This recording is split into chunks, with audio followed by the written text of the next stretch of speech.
I took a job as an overnight security guard at the hospital where my father died 8 months earlier, and I never told anyone why. The listing had been sitting on a job board for weeks.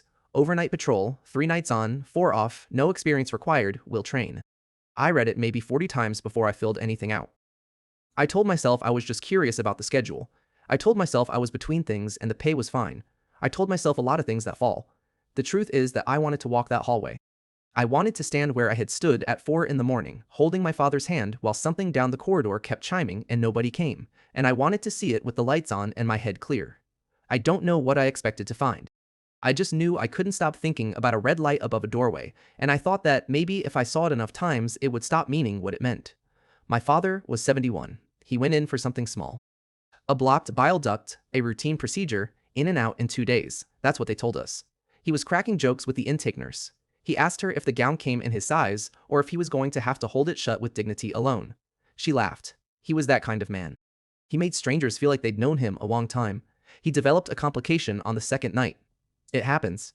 I understand that now, better than I ever wanted to. His pressure started dropping and he was in pain, and he pressed his call button. Nothing happened. He pressed it again. My mother was asleep in the chair beside him and he didn't want to wake her, so he just kept pressing the button and waiting. The light above his door was on for 41 minutes. I know it was 41 because it's in the record. That number is the most familiar fact in my life. When someone tells me an address or a price, my brain checks it against 41 first, just out of habit. 41 minutes is nothing in a normal life.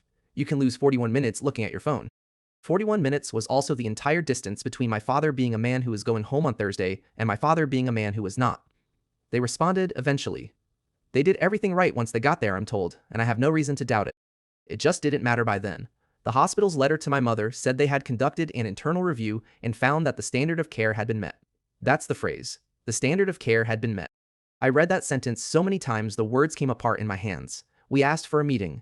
We got a conference room with 2 administrators in it and a box of tissues already sitting on the table, which I remember thinking was strange, like they knew what the room was for. They were sorry for our loss. They were unable to discuss personnel matters. They said unforeseeable and unfortunate and already reviewed. My mother thanked them because she is a polite woman and because she was destroyed, and we walked out to the parking garage and she cried in the car and I did not. I didn't cry for 8 months. I applied for the job instead. Orientation took 2 days. They gave me a radio and a windbreaker and a badge, and a supervisor named Wendell walked me through the campus map and taught me how to check a door. Wendell had been doing this 19 years. He had the calmest voice I have ever heard on a human being.